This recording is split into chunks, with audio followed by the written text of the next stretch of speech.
सजा दो घर को गुलशन सा, सजा दो घर को गुलशन सा, अवध में राम आए हैं।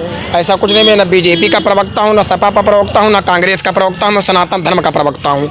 मैं हिंदू जनमानस का। अयोध्या में आए, गऊ का मूत्र पिए और क्या नाम है, यहाँ पे बालू लेकर जो लिपटें, सरजू स्नान करें, तब उनका मैं स्वागत सम्मान कर सकता हूँ। मथुरा और काशी की बारी है, अब वहीं पहुँचेंगे तो उसका जिम्मेदारी हम ही लोगों को निभाना पड़ेगा, युवाओं को निभाना पड़ेगा। अयोध्या के धरती पर हमारे सामने जो युवा सम्राट, युवा साथी, युग पुरुष, महात्मा संत जो भी कहे, इनके लिए शब्द कम है, लेकिन लगातार ये विरोधियों के खिलाफ 4 दिन से आग उगल रहे हैं। चर्चा में विषय बना हुआ है इनका। आइए इन्हीं की जुबानी और इन्हीं का हम जानते हैं। लोग आपको कह रहे हैं कि बीजेपी के प्रवक्ता जैसे बोल रहे हैं आपको। कौन बोल रहा है? कई खबरें चल रही हैं, आपने कहा ये मुलायम सिंह यादव के बेटे अखिलेश यादव के खिलाफ आपने बोल दिया है, तेजस्वी यादव के खिलाफ आपने बोल दिया है। नहीं, ऐसा कुछ नहीं, मैं न बीजेपी का प्रवक्ता हूँ, न सपा का प्रवक्ता हूँ, न कांग्रेस का प्रवक्ता हूँ, मैं सनातन धर्म का प्रवक्ता हूँ। मैं हिंदू जनमानस का प्रवक्ता हूँ। मैं जो राम का बात करेगा उसका प्रवक्ता हूँ। मैं किसी का प्रवक्ता नहीं। जो राम को गलत बोलेगा मैं उसको खड़े शब्द में कह रहा हूँ। कोई जो राम का नहीं, किसी काम का नहीं, किसी काम का नहीं। जो राम का बात करेगा मैं उसके साथ रहूँगा। जो राम का बात नहीं करेगा मैं उसके विरोध में हमेशा बोलूँगा, हमेशा खड़ा रहूँगा, चाहे मुझे गोलियाँ चल जाए। आपने तो अखिलेश यादव को कुछ पता नहीं मलमूत्र खाने के लिए क्या बोल दिया। हाँ, मलमूत्र नहीं, गऊ का मूत्र जो सब लोग पीते हैं। वो अयोध्या में आए, गऊ का मूत्र पिए और क्या नाम है, यहाँ पे बालू लेकर जो लिपटें, सरजू स्नान करें, तब उनका मैं स्वागत सम्मान कर सकता हूँ, प्रयास करूँगा।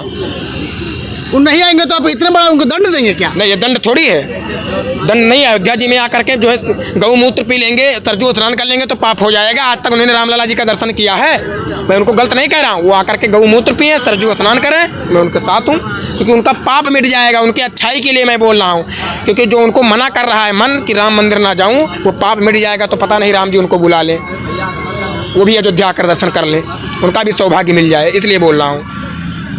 आप इतिहास के पन्नों को भी आपने खोला था, 2-3 खबरों में हमें आपको देखा था।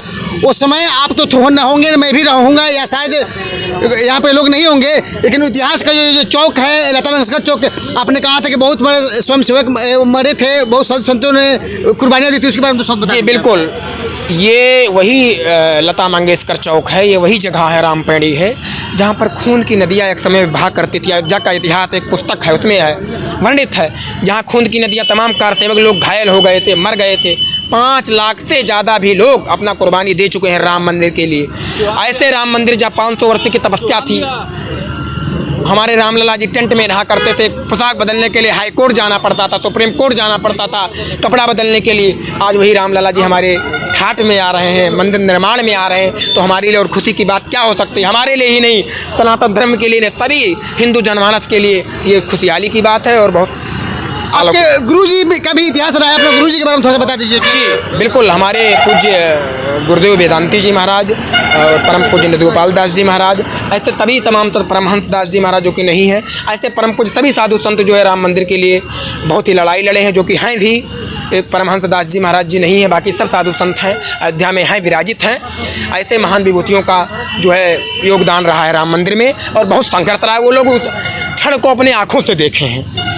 आपके पूर्वज हैं, साधु संत महात्मा थे, लड़ाइयाँ लड़े, जेल गए, कई लोगों को कुर्बानियाँ दी, और आपकी जिम्मेवारी आपके जैसे युवा संत महात्माओं पर है, कितना निभाएंगे? हम लोगों का सौभाग्य है कि रामलला जी का मंदिर का दर्शन करने पा रहे हैं, अब वही निभाएंगे। अब मथुरा और काशी की बारी है, अब वहीं पहुँचेंगे तो उसका जिम्मेदारी हम ही लोगों को निभाना पड़ेगा, युवाओं को निभाना पड़ेगा। वहीं पहुँचेंगे, कृष्ण जन्मभूमि और बाटी चोखा खा करके कृष्ण जन्मभूमि बनवाएंगे, मस्जिद तोड़ेंगे। महात्माओं के युवा पे जो बाणी आई है वो सत्य भी हो सकता है। और आपसे एक छोटा सा सवाल होगा, जो स्वागत होने वाला है, स्वागत गान है रामलला के लिए, एक छोटा सा स्वागत गीत आपके मुख अरविंद से हो जाए तो बड़ी सुंदर होगी। राम जी जब आते हैं, राम जी आ रहे हैं, तो एक भाव भक्तों के अंदर, सभी सनातन धर्म को यही भाव रहता है, सजा दो घर को गुलशन सा, सजा दो घर को गुलशन सा, अवध में राम आए हैं, अवध में राम आए हैं, अवध में राम आए हैं, मेरे प्रभु राम आए हैं। आगे का क्या भाव है, यहाँ का भवन और कुटिया कैसा लग रहा है। लगे कुटिया भी दुल्हन सी सजी हुई है। लगे कुटिया भी दुल्हन सी अवध में राम आए हैं।